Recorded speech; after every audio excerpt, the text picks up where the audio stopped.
Salut à tous, amis fans de catch. Bienvenue sur ma chaîne pour une nouvelle vidéo review WWE. Euh, je vais vous chroniquer aujourd'hui un de mes shows préférés et pour moi un des meilleurs shows de 2005, à savoir le Royal Rumble. Pay-per-view qui avait lieu le 30 janvier 2005 en Californie à la Save-Mart Center Arena devant 12 000 spectateurs. Donc un pay-per-view qui regroupait bien évidemment les deux shows, à savoir Raw et SmackDown.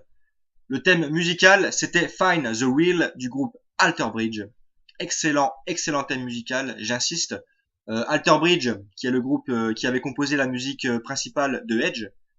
Donc si vous appréciez le thème musical de Edge, je pense que vous apprécierez également le thème musical du Royal Rumble 2005. Perso, je l'ai vraiment trouvé excellent. Donc voilà, pour les infos. Petite vue sur la jaquette, que je trouve très belle, avec le roster de Raw et le roster de SmackDown. Vraiment très cool cette cover. Je sais également qu'il existe une autre cover pour le Rumble 2005, où on peut voir Batista et John Cena, mais perso je préfère celle-là. Voilà, je la trouve nettement plus belle. Le dos, avec la liste des matchs. Donc voilà, je vais commencer par l'opener, qui voyait un match entre Shawn Michaels face à Edge. Donc une très grosse affiche pour commencer. Pour moi, un match digne d'un main event. Shawn Michaels Edge, franchement, un opener de très bon goût.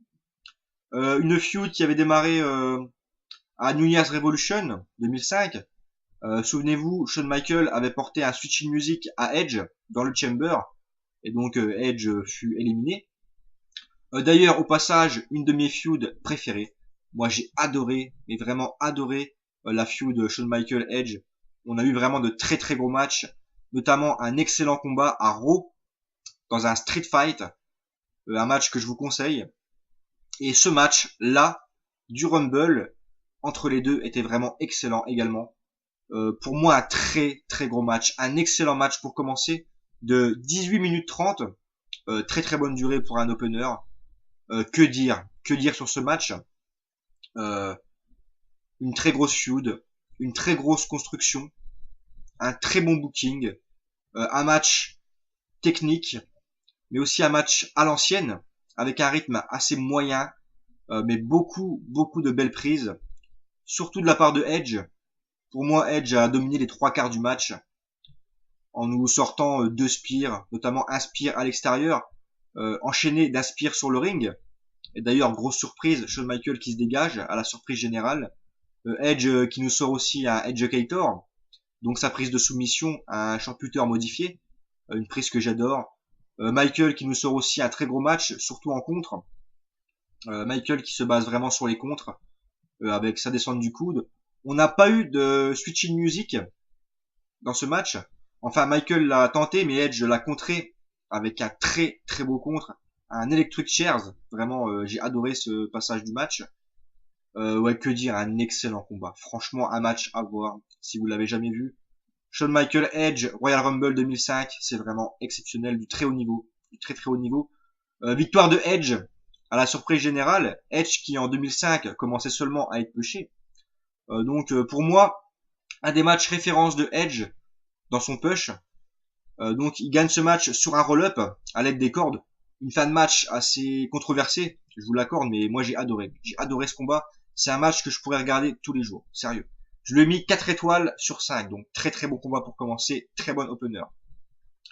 Second match de la soirée, on avait un casquette match, autrement dit un match du cercueil, entre l'Undertaker, donc le spécialiste des casquettes match, et Heidenreich, un catcheur qui n'est pas resté longtemps à la fédération. Heidenreich, un géant de plus de 2 mètres. Perso, je l'aimais bien. Je trouve que c'était un poids lourd assez bon. Malheureusement, Heidenreich, il lui manquait beaucoup de technique. Il faut être franc. Techniquement, c'était pas un très bon catcheur. Bon, après, c'est un poids lourd, je veux dire. C'est un bon frappeur, Heidenreich. Bon, malheureusement, il n'est pas resté longtemps. Voilà, il est resté 2-3 ans maximum, je crois. C'est sa plus grosse feud avec l'Undertaker. D'ailleurs, une feud que j'ai bien aimée et qui me rappelle un petit peu la feud qu'on a eue en 2006 entre Undertaker et Mr. Kennedy. Pour moi, il y a beaucoup de points communs entre ces deux feuds. Donc, le casquette match, qui est une stipulation que je n'aime pas. Voilà. J'aime pas trop ce type de match. Un match du cercueil, pour moi, c'est un petit peu idiot. Bon, après, c'est mon avis personnel. Mais finalement, on a eu un bon match, surtout au niveau divertissement. On a eu un match très divertissant, pardon. J'ai vraiment bien aimé ce match, à ma grande surprise. C'est pas deux catcheurs que j'aime bien, mais on a eu un bon petit match avec de très gros spots, notamment un spot où Snitsky intervient dans le match pour aider Endenreich. Et là, Endenreich et Snitsky vont en train de pousser l'Undertaker tout droit dans le cercueil. Il y a la surprise générale. Le Big Red Monster, donc Kane, sort du cercueil. C'est vraiment un très gros spot. Et là, Kane qui atomise Snitsky. Les deux avaient une très grosse feud. J'ai adoré ce spot. On voit vraiment Kane sortir du cercueil. Autrement dit, Kane est resté enfermé dans le cercueil une bonne dizaine de minutes. Hein. Croyez-moi, j'ai adoré. Pour moi, c'est un très gros spot. C'est ce qui fait que le match est vraiment divertissant. Après, j'ai bien aimé aussi la descente de la cuisse de l'Undertaker sur le cercueil où était posé Endenreich. C'était assez violent, assez hard comme spot. Il y a eu beaucoup de bonnes choses. Il y a eu quelques moves dans le ring aussi. Franchement, à ma grande surprise, on a eu un bon petit match. Bon, après, c'est pas non plus un match légendaire, clairement. Hein. Mais un match très divertissant. Je lui ai mis 3,5 sur 5. Le match dure 13 minutes 30, donc une bonne durée, une bonne construction, une bonne feud, un bon petit match. Voilà. Victoire de l'Undertaker avec son Tombstone Piledriver sur le géant Endenreich. Ensuite, on avait, oui, avant de parler du troisième combat, je tiens à signaler que tout le long du show, on avait d'excellents segments. Franchement, beaucoup de segments en backstage pour moi historiques. Un segment que j'ai adoré avec Christian et John Cena dans une bataille de rap. Un segment qui est très connu. Moi j'ai adoré. Je suis mort de rire à chaque fois que je vois ce segment. Christian qui me fait triper quoi. J'ai adoré ce segment-là avec Cena. On a également un segment avec Eddie Guerrero et Ric Flair où Eddie en fait pique le numéro du Rumble de Flair. J'ai adoré aussi. On a un segment avec l'évolution très bon. Enfin, franchement, habituellement les segments pour moi c'est pas important. Mais autant là, je vais vraiment le signaler pendant que j'y pense. Voilà, on a vraiment eu beaucoup de segments très bons, des segments vraiment mémorables, franchement. Donc voilà. Troisième combat de la soirée, un triple threat match pour le titre WWE entre JBL, Kurt Angle et Big Show. Donc une stipulation que j'aime beaucoup. J'aime beaucoup les triple threat match, surtout pour le titre WWE. Donc trois catcheurs, à part Kurt Angle, vous savez que JBL, c'est pas un catcheur que je l'aime bien. Big Show, pareil. Pour moi, à part Angle, qui m'intéresse dans ce combat, je veux dire Big Show et JBL, voilà, c'est deux catcheurs que je n'aime vraiment pas. Finalement, là encore, j'étais assez surpris. On a eu un match de très grande qualité. Pas au niveau technique, là encore, mais vraiment au niveau des spots. On a eu un match avec de très gros spots, de très gros moments, rythmé, un rythme de fou, franchement. Avec d'ailleurs un très gros spot où Big Show s'éclate sur une table suite à un coup de moniteur de Kurt Angle. On a eu aussi le spear du Big Show plus tard dans le combat sur JBL, sur les barricades. C'est vraiment violent, j'ai adoré. Je vous dis un match très rythmé, à ma grande surprise. On a eu aussi les amis de JBL qui sont intervenus dans le match, donc les Basham Brothers et Orlando Jordan pour aider JBL. Et on a aussi la Team Angle, enfin la Team Angle, non, les amis je veux dire de Kurt Angle, autrement dit à l'époque Mark Jindrak et Luther Reign qui sont venus aider Kurt Angle. Donc beaucoup de bordel à la fin du match, vraiment voilà je veux dire beaucoup d'interventions à la fin du match, mais pour moi ça n'a pas enlevé la bonne tenue du match, ça n'a pas enlevé la bonne qualité du match pour moi. Donc ouais, franchement un match que je vous conseille là encore, un très bon combat, vraiment rythmé, avec de très gros spots et une victoire de JBL Pour moi, à part la fin de match, il y a juste la fin de match que je n'ai pas forcément aimé. Euh, JBL qui gagne avec son close line from hell.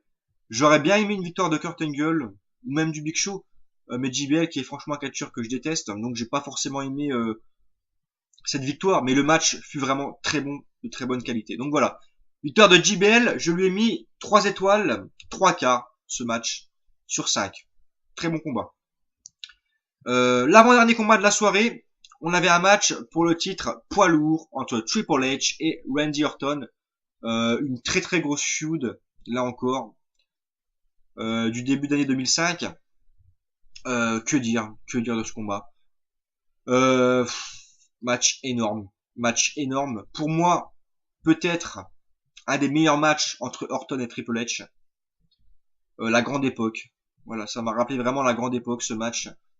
Euh, En fait, le match, il n'est pas forcément très rythmé, il n'est pas forcément spectaculaire, mais c'est vraiment un match, là encore, old school, à l'ancienne, qui dure assez longtemps. Il dure 22 minutes ce match, mais très physique au niveau des prises, au niveau de l'impact. On peut voir les deux catcheurs, mais vraiment épuisés à la fin du combat. Même des simples coups de la corde à linge sont vraiment portés violemment. Des simples enfourchements. Il y a beaucoup de prises de soumission aussi, très dures dans ce combat. Beaucoup de, même les coups de poing, même les coups de pied, qui sont habituellement des moves simples. J'ai trouvé qu'ils étaient portés avec beaucoup de détermination, avec beaucoup de puissance. C'est un combat assez classique au niveau de son déroulement et de sa construction, mais vraiment très classe. Voilà, très classe. Vraiment un combat à l'ancienne. C'est un match qu'on aurait pu voir dans les années 90, même 80, je dirais. Tellement les deux se sont vraiment donnés à fond physiquement.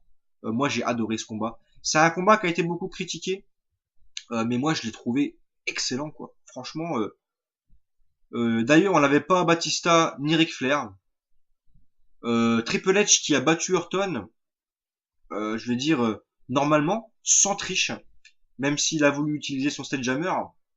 Euh, voilà quoi, je veux dire, c'est pas un match avec comment dire un rythme de fou, mais c'est un match qu'il faut regarder plusieurs fois. Voilà. Je pense que la première fois que je l'avais vu ce match-là, j'en ai gardé un bon souvenir, mais sans plus. Et j'ai vraiment été dedans. Donc je l'ai regardé hier soir le show et je me suis vraiment mis à fond dans ce combat. Et j'ai vu un autre match, en fait, j'ai vu un match différent des souvenirs que j'avais en tête. Et voilà, j'ai adoré. Je peux pas trop vous, enfin, je peux pas trop vous expliquer ce match, pourquoi je l'aime, mais c'est physique quoi. Je veux dire, c'est beau à voir, c'est puissant, c'est voilà, c'est du catch à l'ancienne. J'aime beaucoup moi le catch des années 80 aussi, donc j'aime beaucoup ce match. Voilà pourquoi. Un match à voir. Victoire de Triple H avec son pedigree. D'ailleurs, on a un gros spot dans le match où Orton était vraiment dans les vapes à l'extérieur du ring. On a Earl Hebner qui compte. Et là, l'arbitre voit que Orton était vraiment ailleurs. On voit Orton vraiment dans les vapes, quoi. Croyez-moi, c'est vraiment pas un fake. Orton a vraiment fait une commotion pendant le combat. Et donc après le combat, j'ai appris ça, je crois, il y a quelques mois. Donc vraiment un très très gros match à voir. À voir. Je lui ai mis 4 étoiles et quart sur 5. Victoire de Triple H. On arrive maintenant au Royal Rumble. Déjà, avant de commencer à parler du Rumble, je tiens à dire qu'on a vraiment eu une carte de fou. On a eu 4 matchs très très bons, pour pas dire excellents. Pour moi, une des meilleures mid-cartes de l'histoire des Royal Rumble. Un des meilleurs openers aussi. Franchement, on arrive au Rumble, quoi, on s'est pas ennuyé une seconde. Ce qui est rare, il faut le souligner. Donc, un Royal Rumble qui dure 52 minutes. C'est pas le plus long, mais c'est une très très bonne durée pour un Royal Rumble. Et pour moi, un des meilleurs Rumble de l'histoire. Aucun participant bidon. Aucun. On a eu aucune légende aussi. Ce qu'il faut quand même le dire. On n'a pas eu de gros retours dans ce Rumble. Mais on a vraiment eu que des participants sérieux. Que des gros favoris. Hormis quelques catcheurs. Mais on a eu vraiment de gros favoris. Un Royal Rumble vraiment indécis au niveau du résultat. Rythmé, dynamique, avec d'énormes spots. Je me suis pas ennuyé, c'est simple. Je me suis pas ennuyé une seconde dans ce Royal Rumble. C'est un Rumble que je pourrais regarder là encore tous les jours. Un de mes préférés au niveau des participants, au niveau de ce qui se passe dans le ring, au niveau des feuds à l'intérieur du Rumble, de l'intensité réelle des participants. Voilà, c'est vraiment un Rumble de très très grande classe, même au niveau technique. Le Rumble commence, j'ai pris quelques notes. Le Rumble commence avec Eddie et Benoît. Donc Guerrero, Benoît déjà pour commencer. On peut pas rêver mieux. D'ailleurs, c'est le dernier Rumble d'Eddie, paix à son âme. Donc avec Benoît, on a beaucoup de techniques, beaucoup d'atémie. D'ailleurs, Benoît qui est le catcheur qui est resté le plus longtemps dans le Rumble. Je n'ai pas compté le nombre d'atémies qu'a donné Benoît dans le match, mais c'est vraiment impressionnant. Tout le long du match, Benoît a vraiment sorti des atémies, mais d'une puissance, j'ai adoré. Guerrero qui nous fait un très gros match. D'ailleurs, les deux, au début du combat, éliminent beaucoup de catcheurs. On a ensuite, Edge qui rentre en 7ème. J'ai vraiment noté que les plus gros catcheurs, que les plus grosses entrées. Donc Edge rentre en 7ème position. Il nous fait un très gros Rumble. C'est d'ailleurs lui qui élimine le plus de catcheurs dans ce Rumble avec Batista, je crois. 5 ou 6 éliminations pour Edge, je crois. Donc très gros Rumble de Edge. En 8ème, on a Rey Mysterio. 19ème et 20ème, on a Shawn Michaels en 19ème et Kurt Angle en 20ème. D'ailleurs, début de feud entre les deux. Shawn Michaels qui élimine Kurt Angle, je crois, en 20 secondes. Et ensuite, Angle remonte sur le ring pour éliminer Shawn Michaels. Début de feud entre les deux, qui nous amènera jusqu'à WrestleMania dans un combat 5 étoiles entre Angle et Shawn Michaels. Donc j'ai adoré aussi ce passage-là du match. On a John Cena qui rentre en 25ème, Kane en 27ème, Batista en 28ème, Christian Eric Flair en 29ème et 30ème. Donc très grosse fin de Royal Rumble. J'ai vraiment adoré, notamment un passage du match où Snitsky porte un coup de la corde à linge sur Paul London. Je vous conseille de regarder ce passage du match. Tapez sur YouTube par exemple Snitsky, Clothesline, London. C'est vraiment énorme. C'est vraiment énorme. C'est vraiment un passage du match à voir. J'ai adoré aussi le moment où Mohamed Hassan se fait éliminer par tous les catcheurs. C'était assez fun. J'ai adoré Kane qui enchaîne, je crois, 3 ou 4 chokeslam consécutifs. J'adore ce Rumble. J'adore ce Rumble. Je pourrais le regarder tous les jours. Voilà, c'est simple. Dans le carré final, on avait Edge, John Cena, Batista et Rey Mysterio, donc un carré final de grande classe. Ensuite, Mysterio se fait éliminer. Il nous reste plus que Edge, Batista et Cena. Malheureusement pour moi, Edge se fait éliminer. Et ensuite, on a vraiment le duo final Batista face à John Cena dans leur premier vrai affrontement entre les deux. Leur premier tête à tête. Moi, j'ai adoré ce moment-là du match. Les deux se font éliminer en même temps. Et là, on a Mr. McMahon qui arrive, qui déboule et qui nous dit que le match continuera, que le match, donc la finale entre Batista et Cena, reprendra. Et finalement, Batista, vous connaissez la suite. Batista remporte le match. Très content à l'époque de voir Batista gagner. Moi qui, vraiment, je détestais John Cena. J'étais heureux de voir Batista gagner. J'aurais bien aimé Edge, mais bon, Edge l'a gagné en 2010, je crois. Enfin, je fus heureux à l'époque de voir Batista gagner, même si je suis pas fan de Batista. Voilà. J'ai adoré le Rumble. J'ai adoré la fin. J'ai adoré le déroulement. J'ai adoré les participants. Ce Rumble, je l'adore. J'adore tout le pay-per-view. Pas que le Rumble match, mais vraiment le match entre Triple H et Orton, le match entre Shawn Michaels et Edge, le match entre JBL, Kurt Angle et Big Show, le match Undertaker, Heidenreich. Je veux dire, il n'y a aucun mauvais match. Même les segments sont excellents. Tous les matchs sont bons. Le Rumble, je lui ai mis 4 étoiles et demie sur 5. Ce qui, franchement, pour un Rumble, croyez-moi, est une très bonne note.